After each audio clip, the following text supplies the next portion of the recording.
नमस्कार दोस्तों, आपका स्वागत है। पिछले एपिसोड में आपने देखा होगा हमने स्वदेशी मूवमेंट के बारे में बात की थी। इस बार हम बात करेंगे कैसे मेड इन इंडिया लेबल आया। आज हम आपको बताएंगे कैसे ये मेड इन इंडिया या कोई भी देश का ये मेड इन टैग क्यों लगता है। ये आज से 4000 साल पहले की बात है। ये पहले भी इस्तेमाल किया जाता था, तरीका अलग था। बस जो उन चीजों को जैसे कपड़े, मिट्टी के बर्तन एक्सेट्रा पर वो अपनी एक छाप या निशानी रख देते थे ताकि लोगों को पता चले कि ये किसने बनाया है। आज भी आप एक किताब खरीदते हैं तो उस पे अपना नाम लिख देते हैं ताकि कोई भी उस किताब को पढ़े तो पता चले वो किसकी किताब है। इस तरह उन लोगों ने भी अपनी एक छाप छोड़ दी थी। आर्कियोलॉजिस्ट डेविड वेंग्रो, ये एक ब्रिटिश आर्कियोलॉजिस्ट हैं। इन्होंने एक खोज में पाया कि जो मैन्युफैक्चरर्स थे वो अपने प्रोडक्ट्स पे आज से 4000 साल पहले अपनी मार्किंग्स रखते थे ताकि पता चले कि वो उनके द्वारा बनाया गया है। मैन्युफैक्चरर्स ने प्रोडक्ट्स को सिंपल पत्थरों की मोहरों से जोड़कर शुरू किया, जो समय के साथ प्रभावित छवियों के साथ मिट्टी की मोहरों में तब्दील हो गए। अक्सर बनाने वाले की व्यक्तिगत यानी पर्सनल पहचान से जुड़े होते हैं। इस तरीके से वो प्रोडक्ट्स और उसकी क्वालिटी का ज्ञान देते थे। कुछ एग्जाम्पल्स ऐसे हैं। एबियोदस दक्षिण मिस्र में एक शाही दफन कब्र में पाया गया एक वस्तु 3000 ईसा पूर्व के आसपास की डेटिंग ब्रांड तत्वों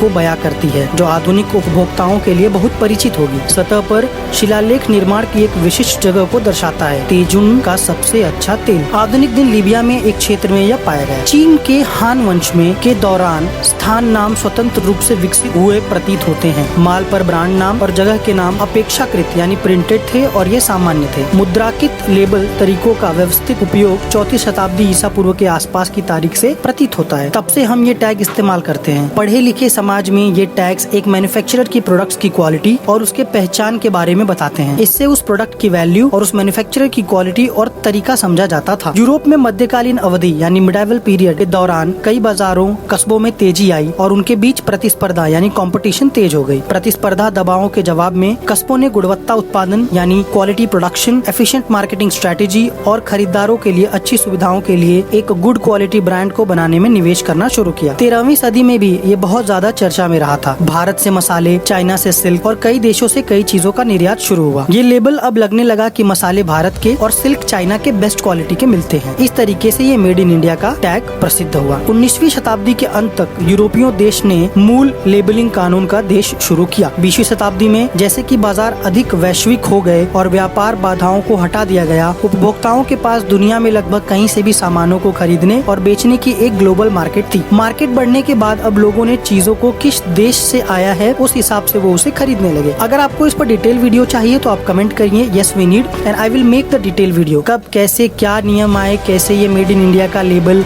इतना इम्पोर्टेंट हो गया, ये सारी चीजें मैं आपको एक डिटेल वीडियो में बता दूंगा। आइए वीडियो पे आते हैं। मेड इन इंडिया हमारा मुद्दा है। जब भी आप किसी भी प्रोडक्ट को देखते हैं उसके पीछे लिखा होता है मेड इन इंडिया या मेड इन भारत, या हिंदी में भारत में निर्मित या इंडिया में निर्मित उत्पाद। तो हमने मन में ठान लिया है कि हमें मेड इन इंडिया अपनाना है और स्वदेशी चीजों को अपनाना है। पर हमें कैसे स्वदेशी अपनाएं? हमारे बाजारों में अगर आप देखेंगे तो पता चलेगा कि बहुत सारे प्रोडक्ट्स हैं, तो हमें पता कैसे चले कि कौन सा प्रोडक्ट स्वदेशी है और कौन सा विदेशी है? तो कुछ ऐसे तरीके हैं जिससे आप पता कर सकते हैं बहुत आसानी से कि प्रोडक्ट मेड इन इंडिया है या नहीं। तो कुछ तरीके सिंपल हैं। जैसे पहला है बारकोड। एक आइटम पर या एक प्रोडक्ट पर जब बारकोड छपा होता है तो उस पर एक प्रीफिक्स यानी उसके आगे एक नंबर लिखा होता है, अंक। वो 3 डिजिट अंक अगर 890 हो या 890 हो तो ये दर्शाता है कि उसका ओनरशिप जो है वो एक इंडियन ऑर्गेनाइजेशन है। ये उतना कारीगर नहीं है क्योंकि कई लोग गलती से मानते हैं कि बारकोड संख्याओं के पहले कुछ अंक उत्पाद की उत्पत्ति के देश दिखाते हैं। हालांकि बारकोड संख्या उत्पाद की उत्पत्ति के देश के बारे में सटीक नहीं कहता। केवल एक चीज जो इन पहले कुछ अंकों को दर्शाता है वह संख्या की उत्पाद का देश है। इसीलिए वास्तव में भारत से आने वाले उत्पादों पर कोई भी बारकोड नंबर हो सकता है, इसलिए बारकोड इतना कारीगर नहीं है। दूसरा होता है एड्रेस ऑफ मैन्युफैक्चरर। जैसे कोई कहाँ बना है वो प्रोडक्ट, मान लीजिए अगर उस पर लिखा है मैन्युफैक्चर्ड इन हरियाणा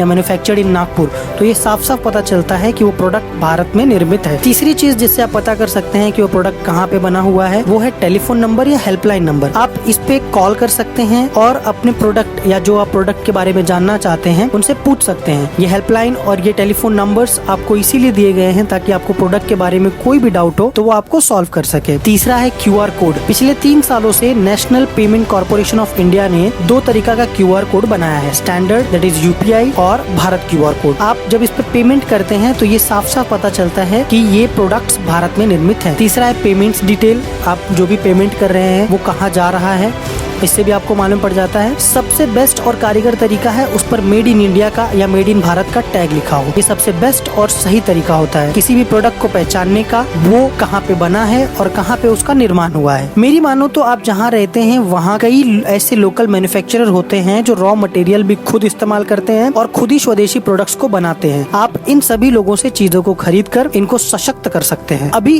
कौन सी ऐसी चीजें हैं जो आप लोकली खरीद सकते हैं, लोकली समझ सकते हैं कि ये भारत में ही निर्मित है। पहली चीज है पापड़। अगर आप अपने घर के आसपास या अगर अपनी लोकेलिटी में चेक करेंगे तो आपको पता चलेगा कि कोई ना कोई महिला उद्योग केंद्र होगा जहाँ पे मसाले या पापड़ ऐसी चीजें बनाई जाती हैं। तो पापड़ आप खरीद सकते हैं क्योंकि आपको पता है कि उसे बनाने वाला जो व्यक्ति है वो आपके लोकेलिटी में रहता है, वो स्वदेशी चीजों को ही बेचेगा। दूसरी है मसाले। कई महिला उद्योग केंद्र हैं जो मसाले भी बनाते हैं, तो इन्हें भी आप खरीद सकते हैं लोकली। आपको ब्रांडेड मसाले खरीदने की जरूरत नहीं है, आप इनसे खरीद कर इनको सशक्त कर सकते हैं और आपको ये कंफर्मेशन भी होगा कि ये मसाले इन्होंने ही बनाए हैं। तो ये कहीं ना कहीं हमारे देश के आर्थिक व्यवस्था को सुधारने में काम आएगा। तीसरा है सब्जियां। मान लीजिए अगर आप शहर में रहते हैं तो आपको सब्जियों को खरीदने के लिए मार्केट में जाना होगा, तो आप लोकल मार्केट में जाइए, क्योंकि लोकल मार्केट में आसपास के जैसे नासिक, नागपुर, अगर मैं महाराष्ट्र में रहता हूँ, महाराष्ट्र में मैं मुंबई में रहता हूँ, तो मुंबई में अगर आप देखेंगे तो सिटी है, यहाँ पर सब्जियां खरीदना थोड़ा मुश्किल हो सकता है। लेकिन आप बड़े मॉल्स में न जाने के बजाय अगर आप लोकल मार्केट्स में जाते हैं तो वहाँ पे आपको जो सब्जियां मिलेगी वो आसपास के गाँव से आई होंगी, जैसे नासिक, नागपुर, पुणे। यहाँ की सब्जियों को आप खरीद सकते हैं और वो फ्रेश भी होती है। नेक्स्ट चीज है अचार या पिकल, आप ये भी खरीद सकते हैं आसपास से। तो ऐसी कई चीजें हैं जो आप लोकली खरीद सकते हैं और ये आपको कंफर्म होगा कि वो आपके लोकल निर्माता ने ही उसको निर्मित किया है। इससे ये चीजें होंगी कि मेड इन भारत यानी स्वदेशी आप अपनाएंगे और कहीं ना कहीं आप उन लोकल मैन्युफैक्चरर्स को भी सशक्त करेंगे। तो सबसे पहले आप जो चीजें लोकली खरीद सकते हैं उसे खरीद के खाएं और उसको उपयोग करें, और ध्यान रहे चीजों को देखकर उनकी गुणवत्ता यानी क्वालिटी को देखकर खरीदे। जरूरी नहीं कि आप जो लोकली पापड़ बेच रही है महिला, पहले चेक करें कि वो कैसे बना रही है, उसका तरीका क्या है, वो क्वालिटी कैसा इस्तेमाल कर रही है। अगर आपको सब अच्छा लगा, क्योंकि एक लोकेलिटी में 3 से 4 ऐसी औरतें मिल जाएंगी या 3 से 4 ऐसे उद्योग मिल जाएंगे जो इन चीजों को बनाते हैं, तो आप सबको पहले जांचिए, परखिए और उनसे खरीदिए। तो मेड इन इंडिया या मेड इन भारत अगर आप टैग पढ़ते हैं किसी भी प्रोडक्ट के ऊपर तो आपको साफ साफ मालूम पड़ जाएगा कि वो भारत में निर्मित है। इस तरीके से आप छोटे छोटे कदम उठाकर हमारे भारत में निर्मित चीजों को इस्तेमाल कर सकते हैं। इससे जो टैक्स के पैसे होंगे, जो मैन्युफैक्चरिंग के पैसे होंगे, वो हमारे देश में ही रह जाएंगे और इससे हमारे देश की जो इनकम है, जो देश की हमारी जो इकोनॉमी है, वो बनी रहेगी। तो ये था आज का वीडियो। हमारा अगला वीडियो होगा कि कौन कौन सी ऐसी कंपनियां हैं जो हमारे भारत में हैं, जो भारत की ही मैन्युफैक्चरिंग चीजों को बनाती हैं। तो ये हमारे अगले वीडियो में हम आपको कंपनियों का डिटेल और कंपनियों के बारे में आपको बताएंगे। अगर आपको ये वीडियो पसंद आया तो कृपया वीडियो को लाइक करें, शेयर करें और चैनल को सब्सक्राइब करें और बेल आइकन जरूर दबाएं। ज्ञान हम आपको पूरा देते रहेंगे, लेकिन आपका सपोर्ट भी हमें चाहिए। धन्यवाद। जय हिंद, जय भारत। स्वदेश अपनाएं, भारत को जिताएं।